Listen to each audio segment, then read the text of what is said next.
Welcome, everyone. I'm Emily Hencken Ritter. I'm an associate professor of political science at Vanderbilt University, and I'm also the coordinator of the online speaker series for the Peace Science Society International. We just had a great annual meeting this past week, and now we're back to our online meetings. And today we have a presentation from Juan Tellez, who is a PhD candidate, and I believe he's on the market right now, from Duke University. Today he's giving us a presentation entitled Peace Without Impunity, Values in the Settlement of Civil Wars. Joining us today to talk about his paper is a panel of 3 scholars who have generously read this paper and are ready to make it better with us and discuss its merits. We're joined by Helga Binningsbo from PRIO, who's a senior researcher at PRIO, the Peace Research Institute of Oslo. We have Jason Quin,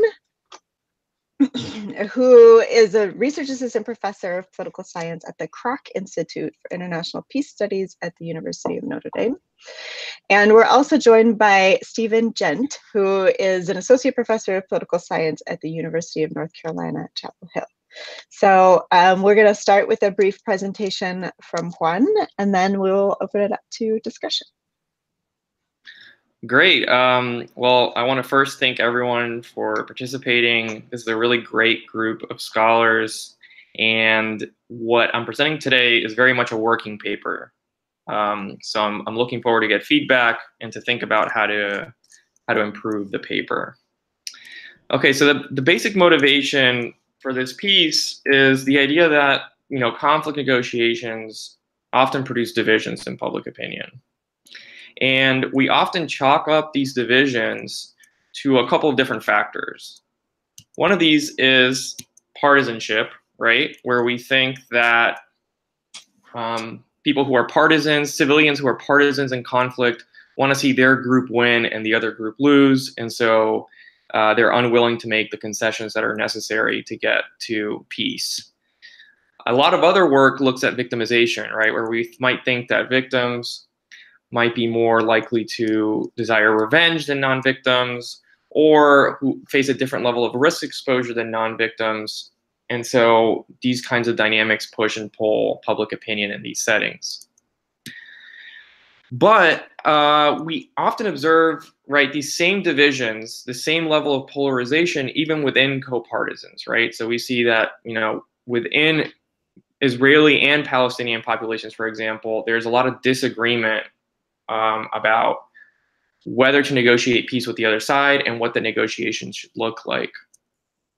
And then, of course, in many contexts, the bulk of the population itself is not directly victimized. Often victimization is very spatially concentrated. And so in terms of understanding polarization, we really, I think, don't get a lot of purchase on understanding this variation by focusing on just these 2 factors. So the 2 big questions that I'm after here is, why is it that conflict negotiations polarize the public? And then what are the roots of these divisions? And the argument I'm going to make today is very much one about sort of personality and values, and how these fundamental differences in how people think and view the world shape levels of conflict polarization that we observe in the world.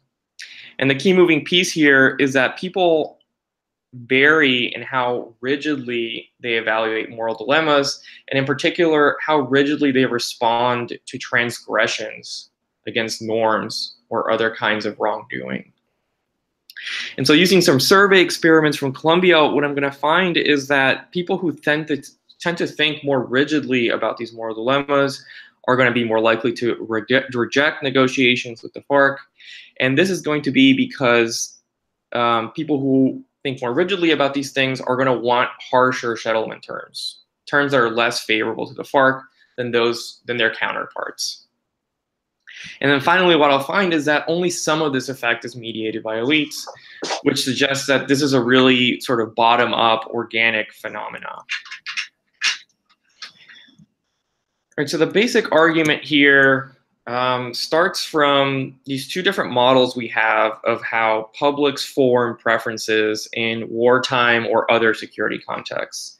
And here the two main models are one that's top down and says that citizens are effectively uninformed about security policy, and they look to elites for cues who tell them how to feel about particular issues, right?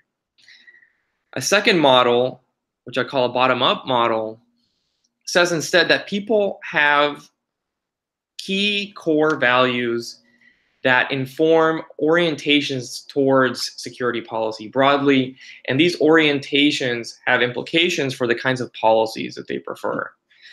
And the argument I'm presenting today is very much a bottom-up argument, where I'm taking these differences in values very seriously. And in terms of these bottom-up models, there's a lot of recent research that indicates that a lot of processes in public opinion are in fact bottom-up, right? We have evidence that elites tend to take cues from the public when it comes to mass incarceration in the US. We have work showing that changes in citizen ideology can precede changes in legislator ideology, but not the other way around, right? So the legislators are responding to changes in preferences among the citizenry and not the other way around. And then, Josh Kurtzer and other people have a ton of work at this point showing that values that shape sort of people's everyday decision-making also shape policy preferences, particularly foreign policy. And so the basic argument here is that conflict negotiations involve trade-offs, right? There's this trade-off between a desire to end the war, right? The set of terms that are most likely to end the war, and then at the same time, terms that are seen by people as just, right? And so from the perspective of civilians, there's this sort of push and pull in terms of how willing people are to grant concessions to rebels that will facilitate an end to the conflict, but at the same time, not wanting to grant too many concessions or having normative investment in seeing certain kinds of terms in the agreement that satisfy these normative concerns, right? So sort of the push and pull between being willing to grant amnesty to rebel fighters so that they demobilize versus wanting to see people who committed war crimes punished for their behavior, right? And I mean, the basic intuition here is that how comfortable you are in trading off some of that expediency or some of those normative concerns in favor of expediency is going to define how willing you are to negotiate. People who are willing to, for example, grant amnesty if it means ending the war, are going to be more likely to support negotiations. And where values come into play here, the idea is that really these core fundamental values are going to define how comfortable people are in making these trade-offs. Some people are going to be very, very uncomfortable with granting amnesty to actors that they see as committing war crimes. Others are going to be much more comfortable making those kinds of trade-offs if it means down the line that there is no war, right? And so the basic idea here is that some people are going to have very adverse reactions to norm violations and be very demanding of punishment as a result, right? Being unwilling to negotiate. Whereas others are going to have a less black and white way of thinking about this and are more willing to consider the consequences of ending the war. And in order to characterize these sets of values, I draw on literature in political psychology surrounding authoritarianism, which I think characterizes this continuum very nicely. And so authoritarianism sort of describes a continuum where people who are more authoritarian tend to see the world as a sort of threatening and dangerous place that is inherently prone to chaos. And it's very important as a result to establish and maintain a strict social order. And one of the things that comes along with maintaining a strict social order is punishing norm violations or groups that are seen as stepping outside of that social order. And the result is that authoritarians are often characterized as having a very black and white cognitive style, where where in the context of civil wars, for example, people who behaved wrongly should be punished, right? Even if that means foregoing the possibility of ending the war, of granting concessions that will help end the war. And part of what I think is so interesting about authoritarian values is that we know that they're linked to polarization in lots of other settings as well, right? We know that authoritarians tend to have more punitive responses to terrorism, to civilian crime, to political dissidents. They're also more likely to perceive groups or people who commit norm violations as more threatening than non-authoritarians. And these values are really well validated across the literature. We have work working with twins to validate sort of how inherent these values are. We also have some work looking at these dynamics across countries as well. So it's not just something that's particular to the United States. And then more importantly, these authoritarian values are pre-political. And I can talk about this more, in the discussion, but the idea here is that these authoritarian values are not simply epiphenomenal to conservatism. We see that authoritarian values are present on the left. We have some research that indicates this coming out of Eastern Europe. And in the measurement scale that I'm using today, we typically measure authoritarianism using very apolitical survey items. And these apolitical survey items are about how people think children should be raised, right? And so I think what's nice about authoritarianism is that it creates distance between sort of these values, which might shape all sorts of preferences down the line, and then the final outcome that I'm interested in, which is A, how people vote, and B, the kinds of settlement terms that they prefer. Right, so given that authoritarians are going to be less willing, right, to make this trade-off of justice for expediency, let's say.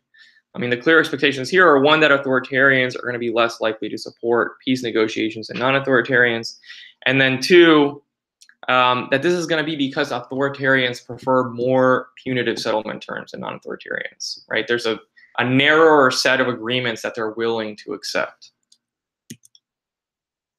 All right, so I'm going to present two different empirical results today. So the first is coming from a survey that I fielded in December of 2016, just 2 months after the peace referendum vote in Colombia. Here I'm capturing about 1,000 responses.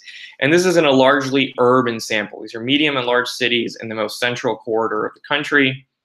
And I think one of the nice things about this sample is that it really lets us compare apples to apples, right? We're not comparing people in sort of the way out in the countryside with people in the cities, but we're comparing the urban population, which itself exhibits a lot of variation in how they feel about the agreement. And so here what I'm going to do is I'm going to regress an indicator of whether someone voted yes in the referendum against their score on this authoritarianism scale, which presents people with 4 comparison tasks. It asks participants, some people think that children should have certain qualities.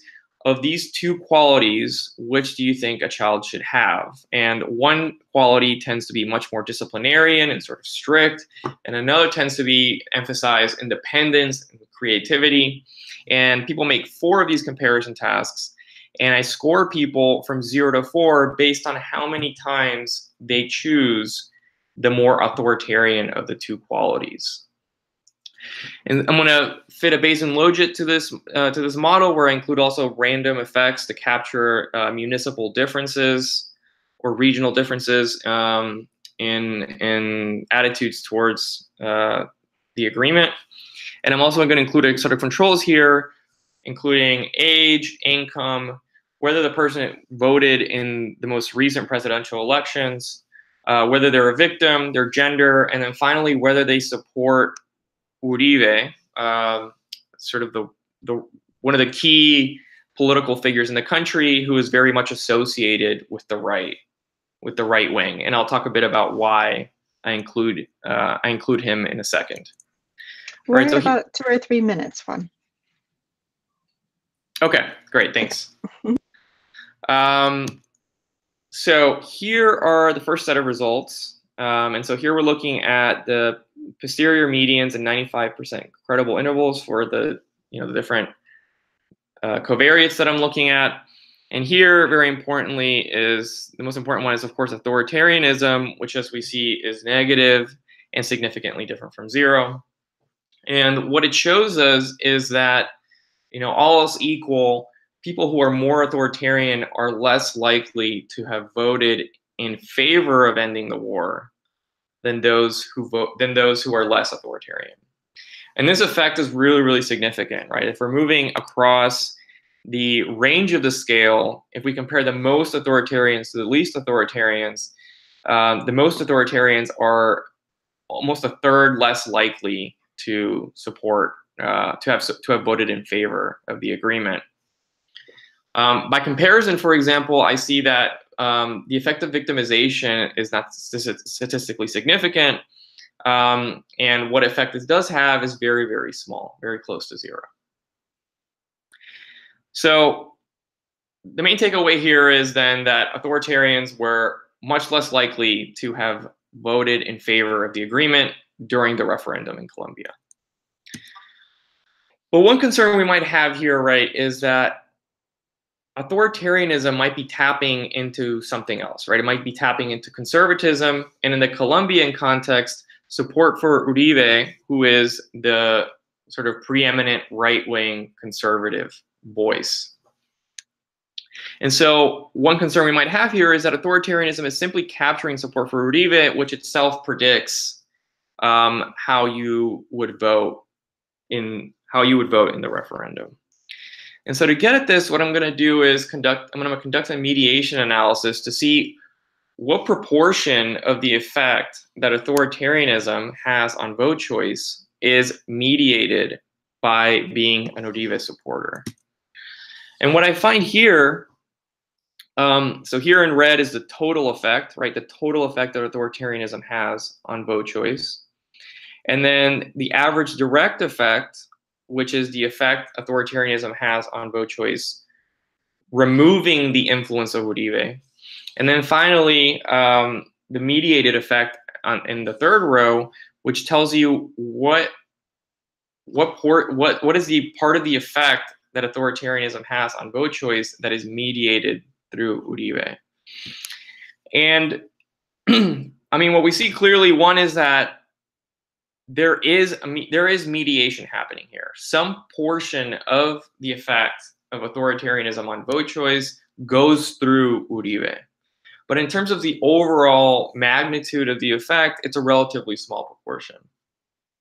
And so at this point, I'm interpreting this result as saying that yes, elites might matter, but they might not matter, but they don't matter as much as we think, and there's still room for people to sort of be guided by their own values and their own beliefs in how they vote, independent of how they feel about elites in this particular context. The second part of the empirics is going to dig more deeply into this question of what is it that is driving authoritarian intransigence to peace. And so here I'm going to leverage a Condren experiment that I fielded in the same survey. And the Condren experiment looks like this, right? So this is something that someone might have seen in the actual experiment, where we ask participants to read each of 2 peace accords, right? Peace Accord 1, Peace Accord 2. Each of these has 6 characteristics. And I ask people to read, compare, and choose which of the 2 they would rather see implemented in the country. And the key moving part here is that the content of each of these peace accords is going to vary randomly. They're going to be drawn from a much broader table that contains many different possible agreement combinations. And the order in which these terms are showing up in the experiment are also going to be randomly determined, so that we don't just have whatever shows up first in the agreement driving everything about how people make these evaluations. And so in having these agreement terms randomly vary within the experiment, I'm able to back out what is the effect of including a particular term on the probability that someone supports an agreement. And so here is the broader table from which the experiment is generated. And I'm not going to go through all of these, but the sort of the key points here are, one, that I focus on 6 types of agreement, 6 attributes, so 6 types of agreement provisions that related to what was under discussion between the FARC and the government when they were crafting the peace agreement that was ultimately signed. And each of these 6 attributes can take on 3 different levels, right? So you might have an agreement where no combatants face any jail time, right? So something like amnesty, one where only those who are convicted of human rights violations face jail time, and one where all combatants face jail time. And I do this for each of these 6 types of provisions. And in generating these, I try to come up with terms that closely resembled what actually made it into the agreement. And then I also include other terms that were under consideration at the negotiating table but didn't make it into the agreement. And then finally, I also include potential alternatives that were not discussed but are still hypothetically interesting, right? And I can talk more about this in the Q&A if people are interested. Yeah, please try and wrap it up. Sorry. Oh, sorry. Okay. Okay. So as I mentioned, I'm estimating the effects of these terms on the probability someone chooses an agreement, and I'm going to use something called lasso plus to get around the fact that I'm estimating lots of effects at once. Okay, and I can talk more about that if people are interested. The basic results are here, and what I'm finding is that authoritarians on the whole are much more likely to support agreements that send all FARC members to jail, that are really have a lot of punishment related to them, that they're much less likely to support agreements that include generous economic assistance for demobilized fighters, and they're much less likely to support agreements that include generous electoral provisions for fighters. Right, and so very clearly we're seeing that values guide people's support for peace by shaping the kinds of agreements they prefer, right? Authoritarians want a really punitive set of terms to end the war. Only some of this process seems mediated by elites, and these differences in values ultimately produce a really intense gulf that we see among supporters and opponents, and helps explain why I think debates over these negotiations tend to be so normative, right, rather than pragmatic. And it also helps, I think, to understand the difference between hard and soft partisans in this context, right? Why is it that some people who are partisan to one group or another are so much less amenable to negotiations than others within their same partisan group? And so in terms of moving forward, I brought up this question about how to interpret the results of the mediation analysis. You could say that there's support in both a top-down and bottom-up model. And I'm wondering, too, about whether to try to incorporate elites into the argument itself more explicitly, because as it stands now, I'm really just thinking about this as a sort of robustness check. And then finally, I'd like to spend more time in the future trying to disentangle the effects of authoritarianism and dig down on what is it exactly about authoritarians that makes them so resistant to peace. And that's where I'll leave it. Thank you. Thank you, Juan. And with that, I'll open it up to whoever wants to get us started. Helga?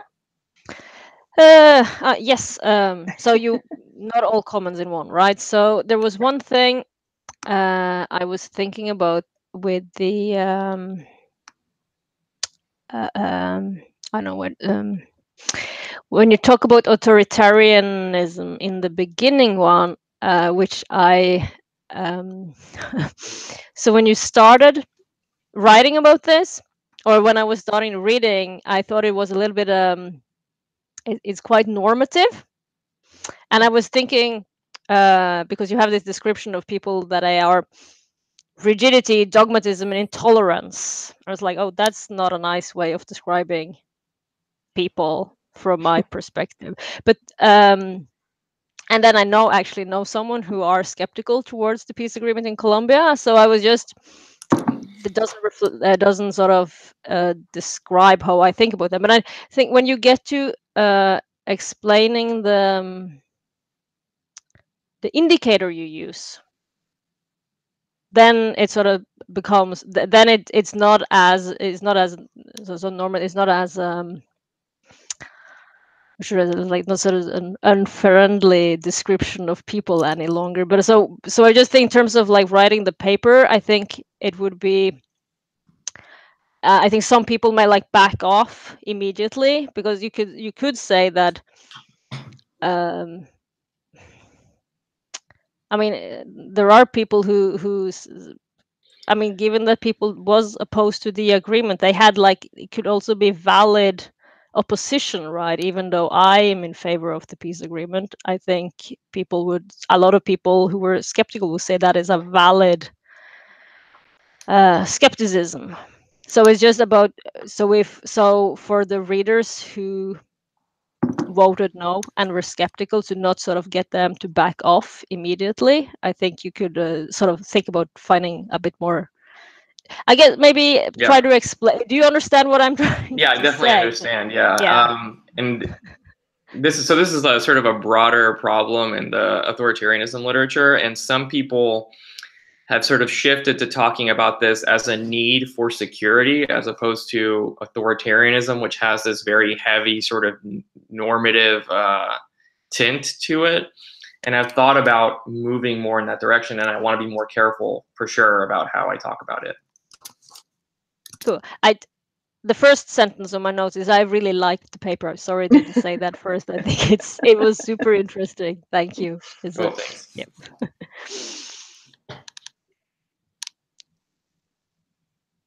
Steven? Yeah, sure. Okay. I'll go ahead. Yeah, I mean, I'll start off by saying I really enjoyed the paper a lot. And so one of the things that I wanted to kind of think about were the scope conditions of this study. I mean, you do talk a lot about in the paper, so I think you're definitely aware of that. But, you know, so kind of on two levels I'm thinking about. One is, in most conflict situations, what role do average citizens play in the negotiation process? It's a little bit of a different case where we had this referendum, but when we're looking at peace agreements and many civil wars, it's much more of an elite-driven process. And so, in some sense, how broad is this? The scope conditions are your study. Are you thinking that these same factors would also affect the behavior of elites as they bargain over civil war outcomes? So one is basically, do you think that this study could potentially translate from citizens to elites who are negotiating peace agreements? Maybe I'll just stick with that, and we can then come to some other things later. Sure. Yeah, and that's a really good question. The way I'm thinking about this is sort of, making a lot of work in foreign policy, where we think the public might have some role in shaping the behavior of elites in bargaining as domestic audiences, right? And sort of thinking about how, why peace is so difficult in a context like Israel-Palestine. I think part of that story has to be about how unwilling the publics are to negotiate, and the elites reflecting that unwillingness.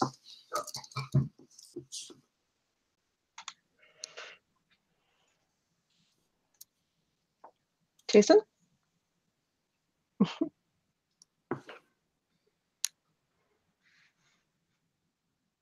Oh, hang on, you're muted. Hang on just a second. Hang on, you're muted. Can you, there we go. Oh, now you're muted again. Okay, hang on. Okay, go ahead. Okay, so if I hit the mouse at all, it mutes it. Okay, are we good? Yeah, we're good. Okay.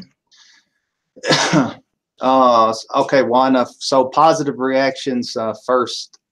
I mean, I was really impressed by the paper. It's a really good paper. I think that you'll get a pretty good, reaction from reviewers and hit, with the paper in terms of journals. I do. I mean, it really, hooked me, and I wanted to keep reading, which doesn't usually happen.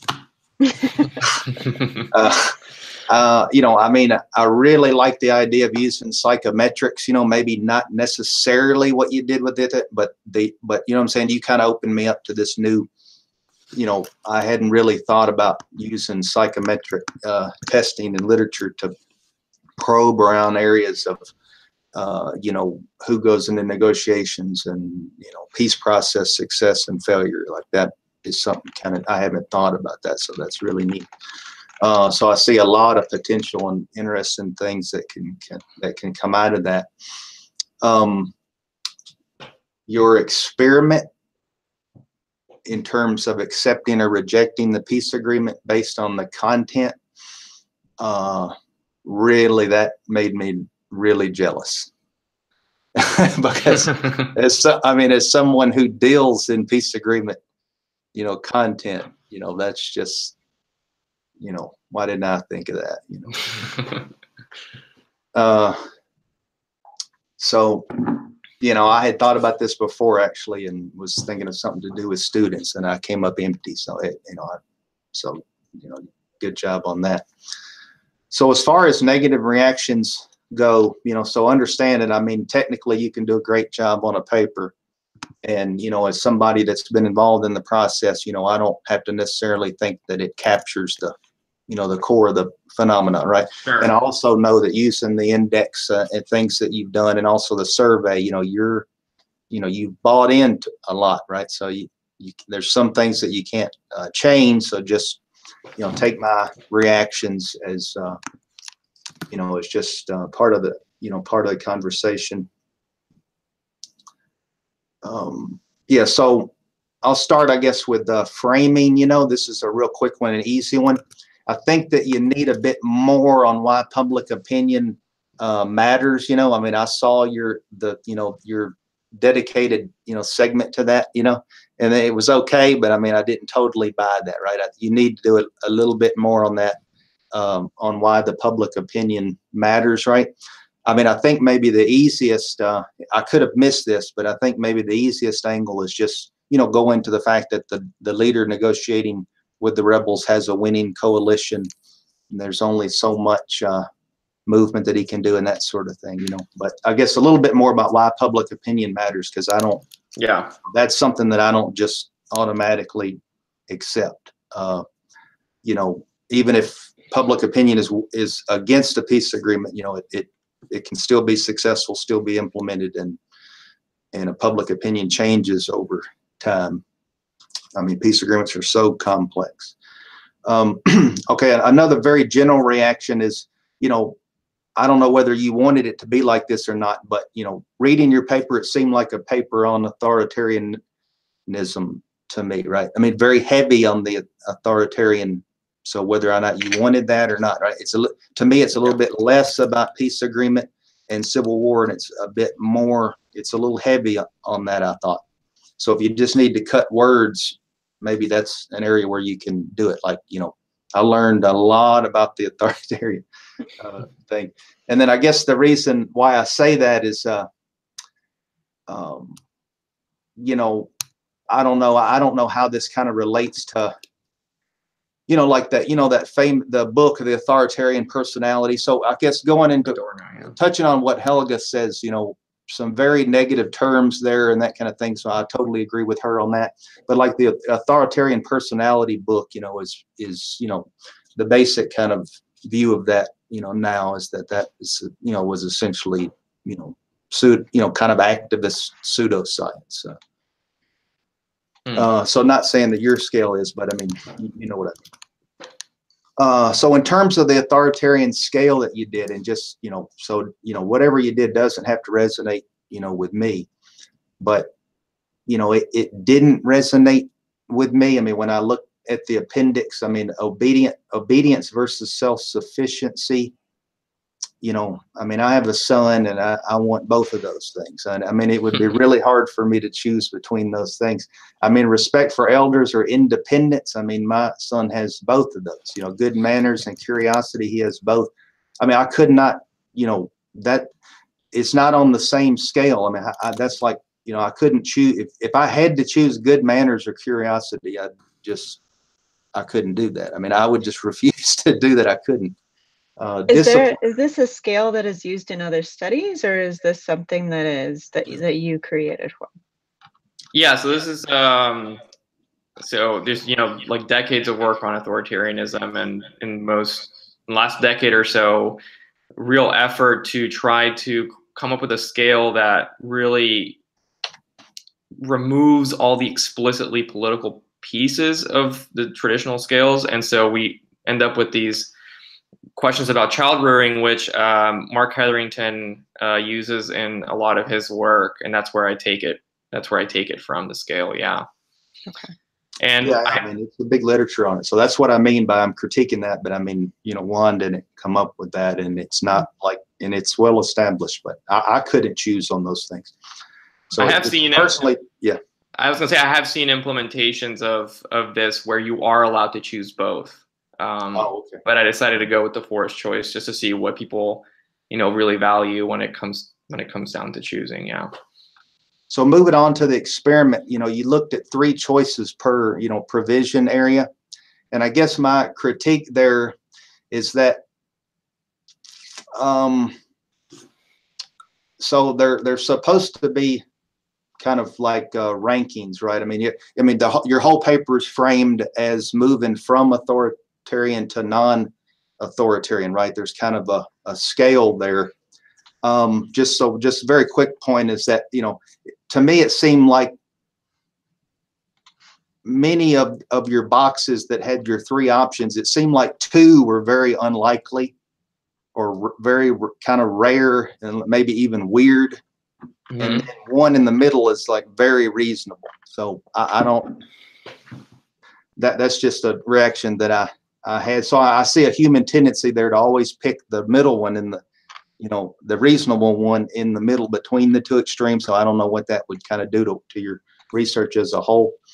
But, and then also you say that you said that you coded the, you did a sum, but if you're at one side or the other, right, one extreme or the other, it seemed like in your PowerPoint, you know, but when I was reading your paper, it seemed like so it's a trichotomous scale. And so it looks to me like you kind of put 2 groups against each other. So in other words, if you have A, B, and C, you know, where on punishment, like let's just make the whole thing punishment since that's what you focused on theoretically. But, you know, so if A is tar and feathers and C is paid vacation to Hawaii, you know, looks like everybody's going to pick B, right? And some of the you know, kind of read like that to me. So so you can see though, if you create that tendency, then, you know, let's say when you do your coding, you pit A and B versus C.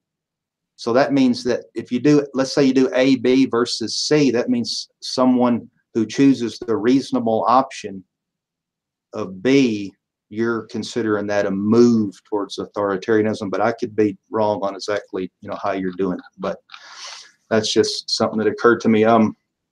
So next, I mean, you've got still on the experiment, right? So you've got the other thing, I guess. So I've got 0.4 here. So 0.4, what I've got here is let me remind myself. Okay, I've got whose options, you know, should be in the experiment, right? Whose options? Okay. How do you mean that? Well, let me explain it. So the options pursued between, you know, should the options that the person looks at be the options that were pursued between FARC and Santos?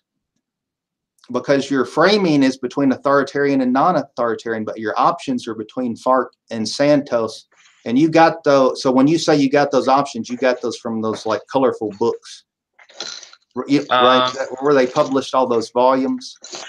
No, I mean, the basic idea is just to see, right, you include lots of different terms and you see what kind of terms people prefer in general, and then you compare people who are very authoritarian against those who are weakly authoritarian or non-authoritarian.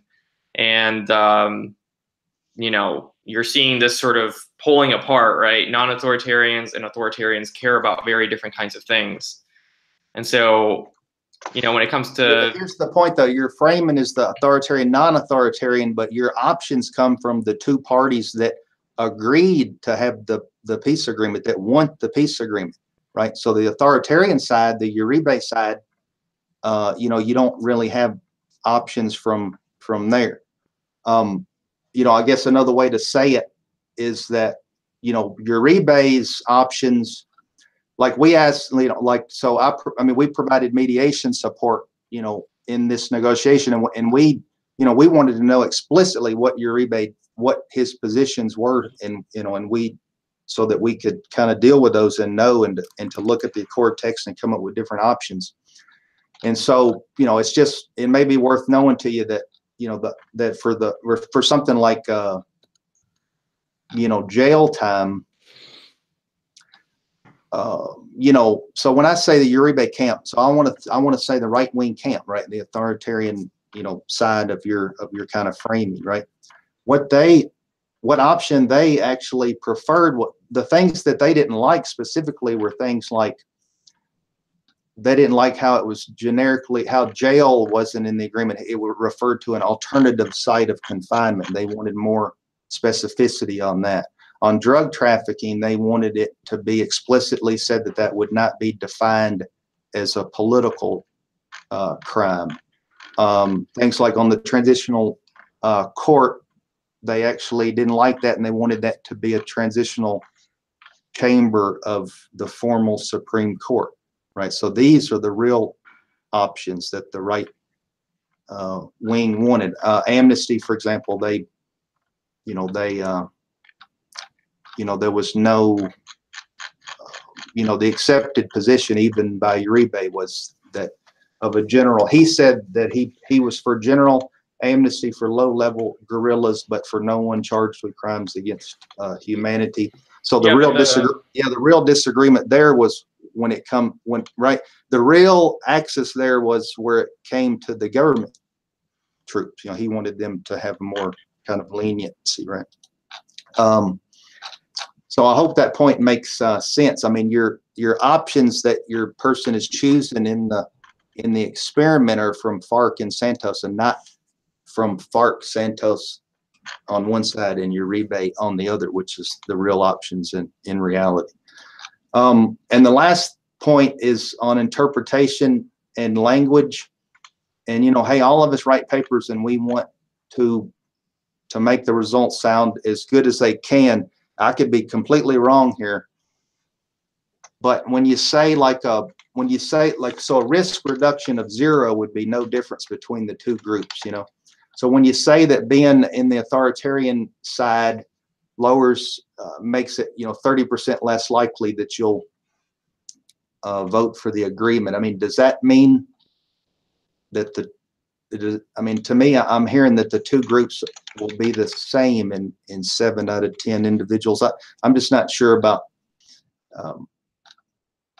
I guess, try to think of a way in your results.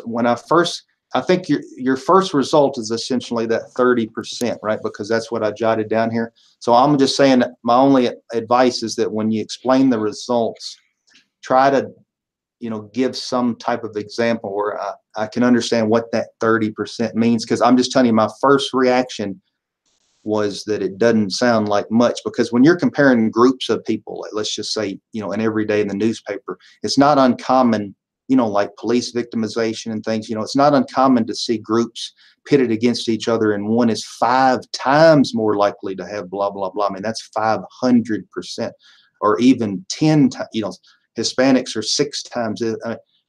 So 30% to me didn't sound like much, and that could be my fault, you know. So I'm just saying, think of the language of how to explain that in a way so that if that is significant, it strikes the reader that way. You know, and you know that there's a lot of examples of that, you know, like 7% agreements that force FARC to make reparations are 7% more likely to be chosen in the experiment. And then you go on to say that that's a very large, it doesn't sound that way, so it may be.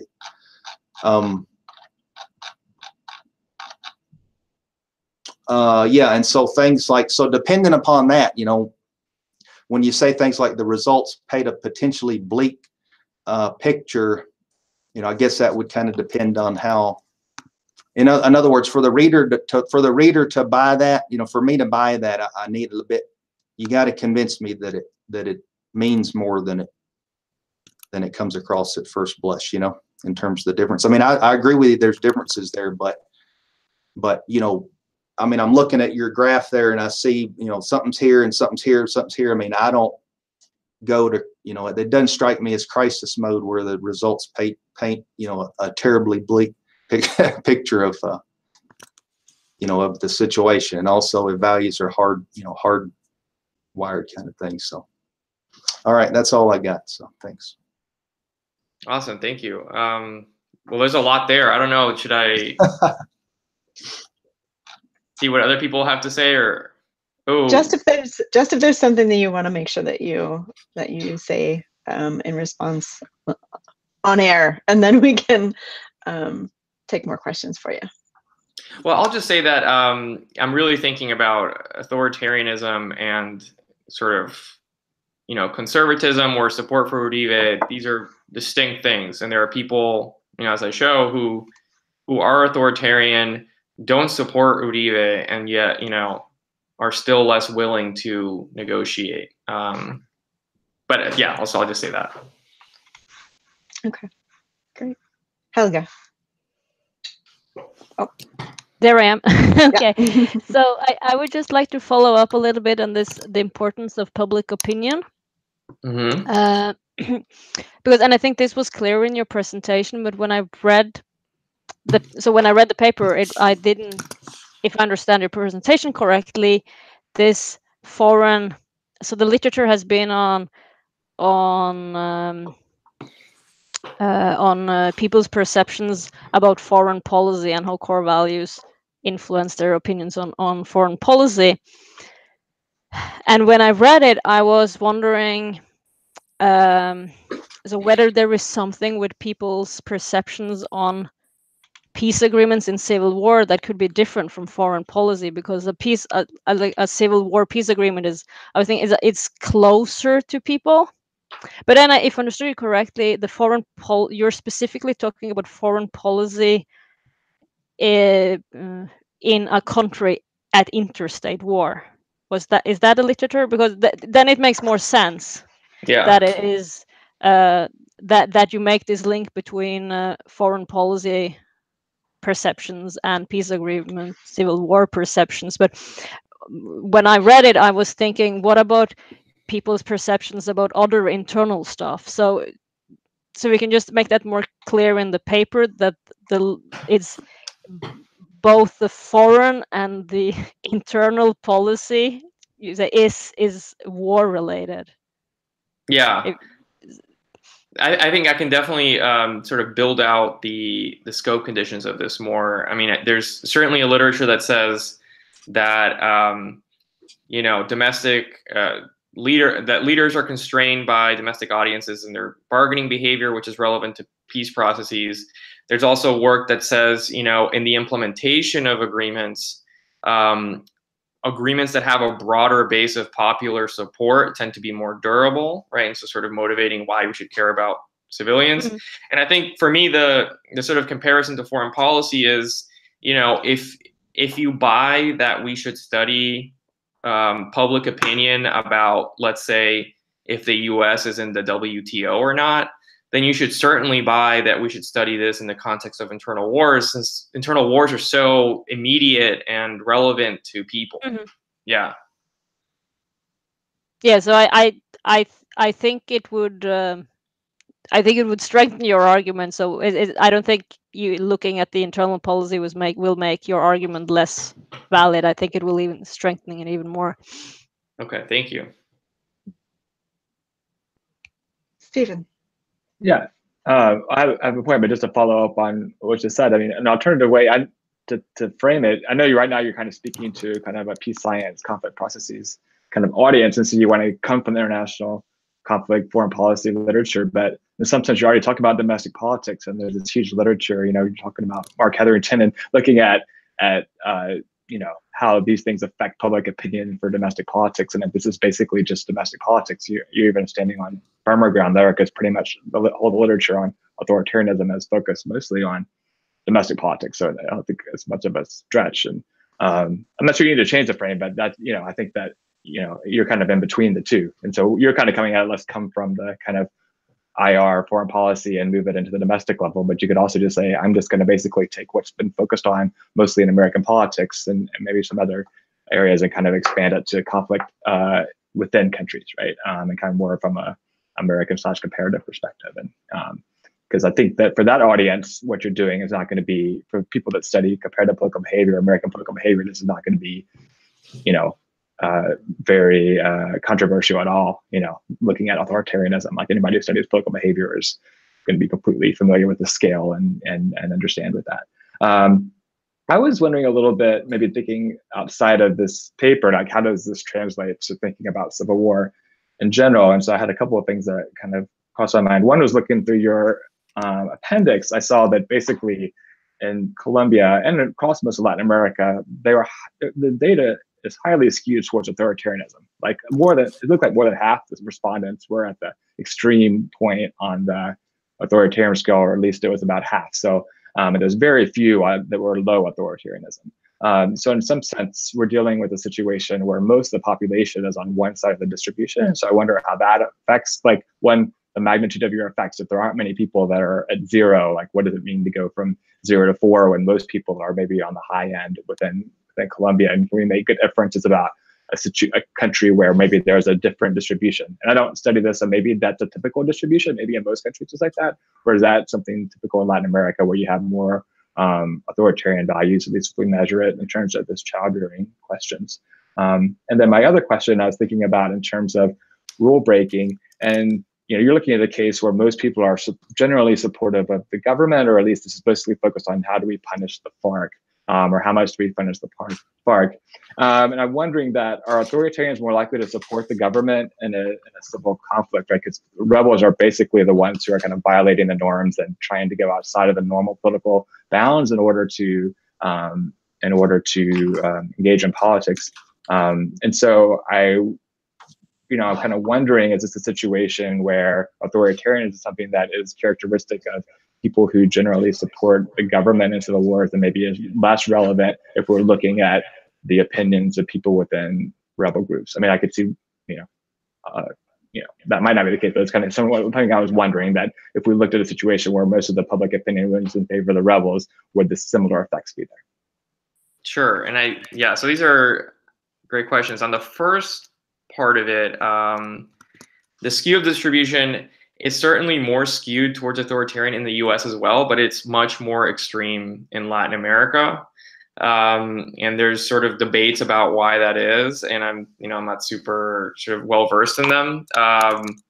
But yeah, I think that's one of the weaknesses of sort of the scale, is that I end up with a very skewed distribution. And so in terms of real practical comparison of low and high authoritarians, the low and high for the most part are not at 4 and 0, they're at 4 and 1 or 2 or something, right? So the effects of authoritarianism are probably smaller in a practical sense. And then in terms of rule breaking, I mean, I think this is something that I don't talk about in the paper, but I'm wondering about is clearly authoritarians don't view all rule breaking the same, right? I mean, punishing a criminal is very different from punishing a police officer who sort of oversteps the line and, violently beats someone or whatever it is, right? Clearly, authoritarians are going to feel very differently about these things. I think in the context of civil wars, my expectation is that you would see authoritarians within rebel groups be very demanding of punishment of obviously the government or the other group, right? And so I could imagine a mirror here where the sort of the hardliners in both the government camp and the rebel camp are less willing to accept peace agreements unless there's a lot of punishment built in, really harsh terms built in.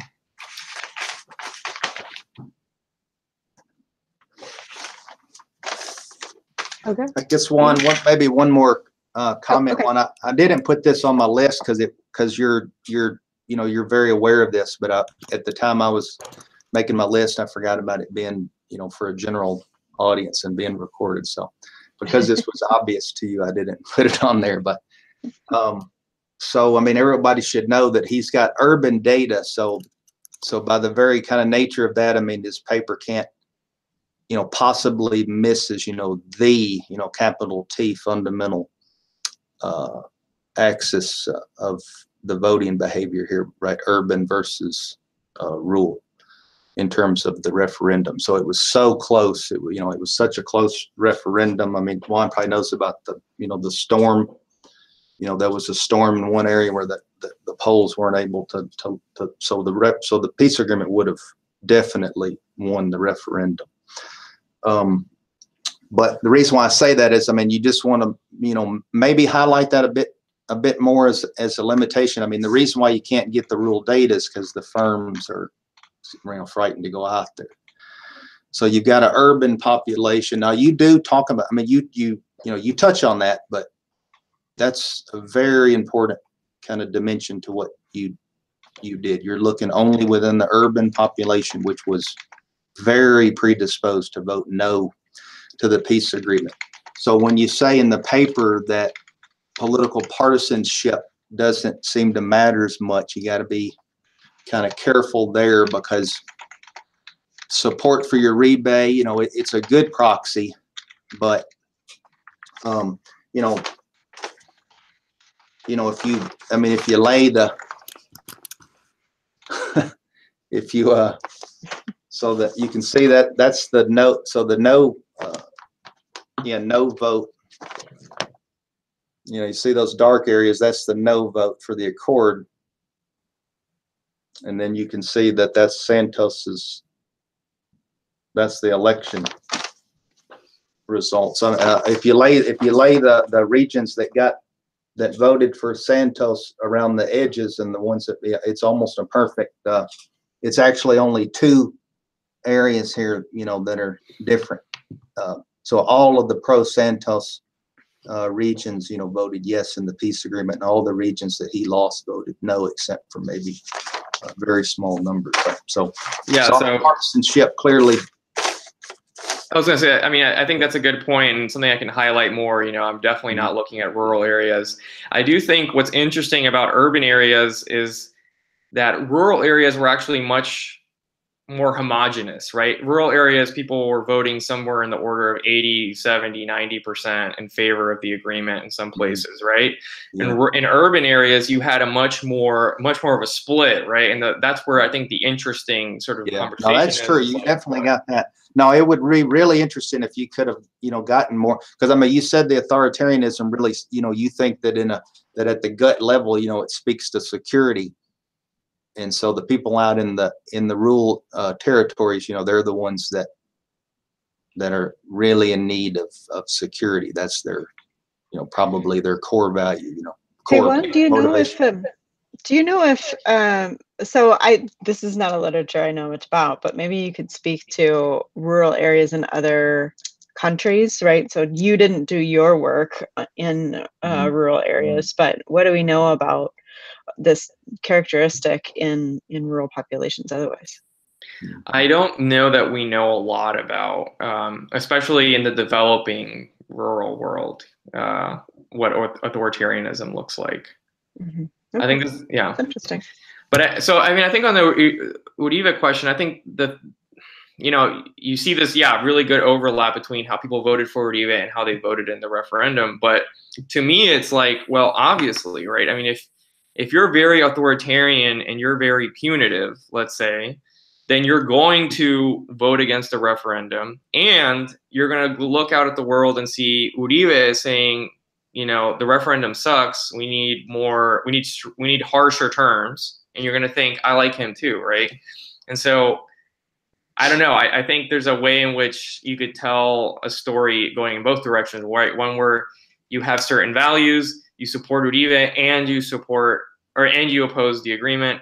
A different one where you're just totally sort of like a blank slate, and Uribe looks at you and says, like, you should do what you should follow my lead on this. I mean, you can look at it and see whether it interests you or not, but one little area one little area of kind of, prior research or lit review that you could do is, there's been a lot of other peace agreements that had referendums. So you could kind of take a look at that, and maybe, might be interesting to have a paragraph or two in terms of what's happened in previous referendums.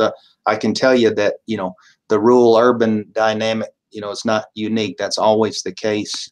And that explains why, most of the time the referendums are failed. The modal outcome is no. And that's because, referendums are kind of like theoretically ridiculous in a civil war context, because it's a center periphery conflict, and then you ask the center to vote whether they like it or not.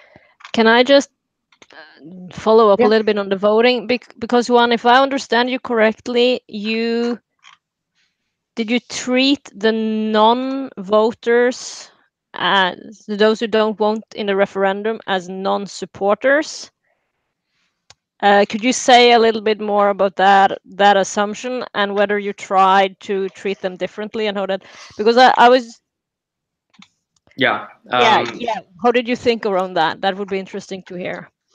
Yeah, so I mean, at first I was just interested in saying, okay, well, who votes yes versus not voting yes, right? And that's sort of like the first cut of the analysis.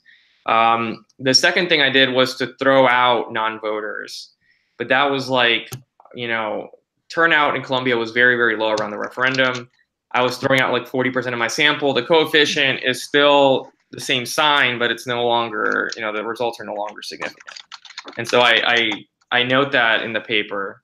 But I do think, sort of from qualitative reports and also from some analysis I did here that I don't show, non-voters, in my mind, were much more likely to be no voters than yes voters. I mean, a lot of people who didn't turn out to vote because they didn't support the agreement. But I can't know this. This is just my sense of reading what's been talked about in Colombia, and in the kinds of preferences that show up in the experiment among those who abstain, those who vote yes, and those who vote no. So when they did the survey, so when they got a non-voter, oh man, it would have been so easy just to ask them which way they leaned. They didn't do that. No, sorry.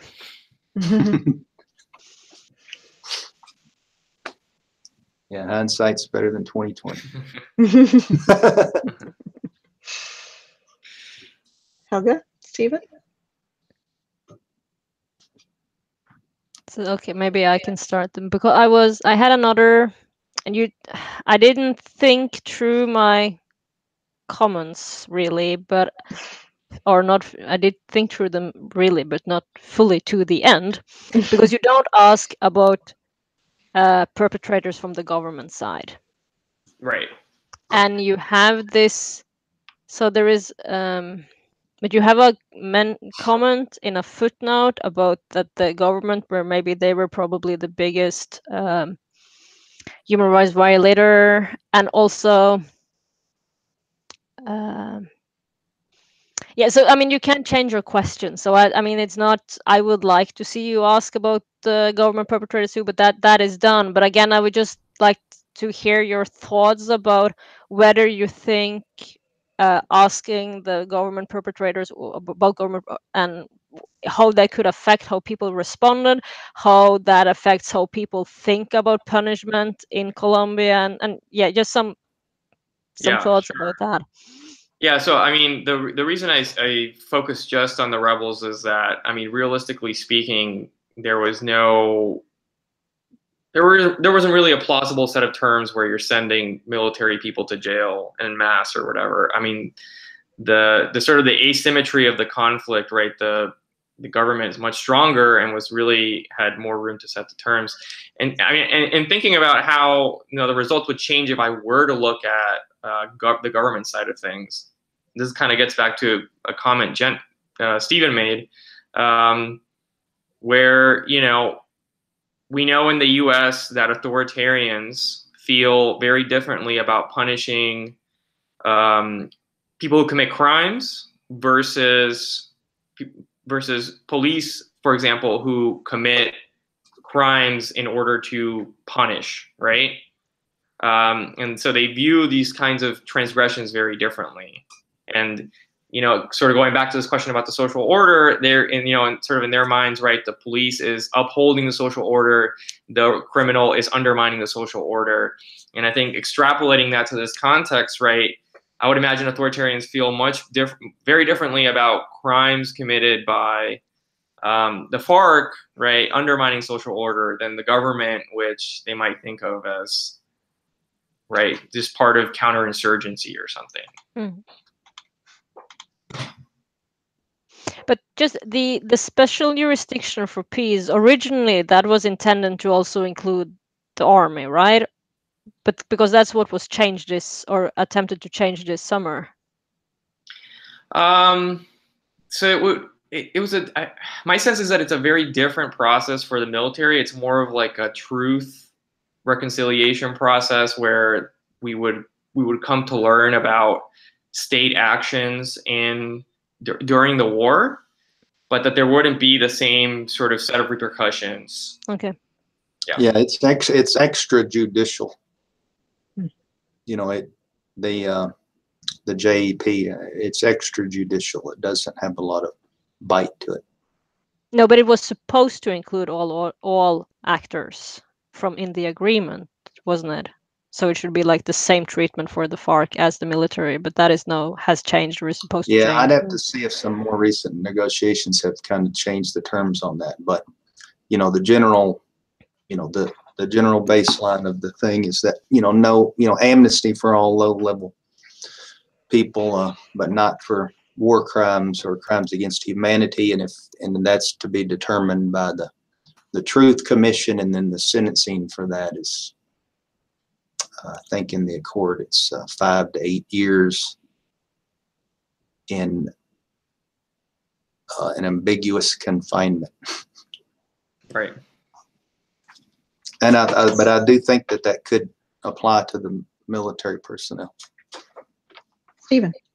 Yeah, I kind of had a question about your results from your experiment. So you only found that on 3 of the 6 dimensions, I guess, that authoritarianism had this conditional effect on the preferences of the people in the survey. And so I was wondering, and do you view this analysis as basically just an attempt to untangle what dimensions authoritarianism matters? Did you have some ex ante anticipation that it should matter on some dimensions versus others, or do you think it was going to be all 6 and it was only 3? And in a sense, how do you view these results in terms of helping us to understand your theory?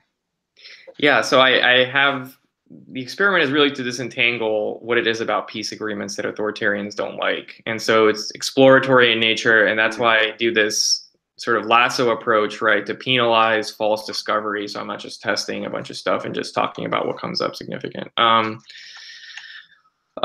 terms of what doesn't come up significant, right, I've sort of gone back and forth about how much to discuss. I mean, I think, there might be some leverage there for me to say, for example, if someone's really concerned that authoritarianism is really just measuring conservatism, right? You have this dimension on drug policy where at the one end is, aerial fumigation, right? A very harsh sort of, in Colombia, politically conservative approach to drug policy. At the other end, you have subsidies to incentivize movement away from coca production to other legal crops, right? Which is a softer, more liberal approach. I don't find authoritarians have any movement on that, which I might be able to use to say, like, well, look, this isn't about conservatism. If it was just conservatism, they would want to see fumigation, but they don't. I don't know how much I sort of buy that kind of analysis, but it might be interesting to readers, at least, to talk about. I'm not sure. Okay. Juan, do you have any last minute comments that you'd like to make? I want to apologize for how badly I went over time. Oh, that's okay. I thought you had said, yeah, anyway, yeah. That's okay. But no, I want to thank everyone. The discussion was great. I got some great feedback, and I'm really happy with how it went. Awesome. Well, thank you so much for presenting and sharing your work with us. Thank you. Thank you, Helga and Thank you. Jason and Stephen, so much for reading the papers and giving very thoughtful comments. This was excellent. I'd like to remind our viewers that we have Juan's paper is available on our website. Yeah, so you can go either to Juan's website or you can go to the Online Peace Science Colloquium website to check it out. And obviously anyone should email Juan if they have their own thoughts about this paper and his project in general.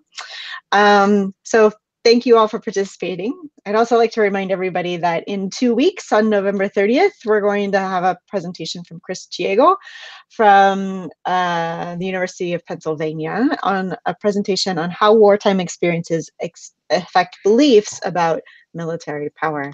And so maybe even Juan has lots of things to say about that too. So thank you all and have a good day. Bye. Thank you. Bye. Thank you.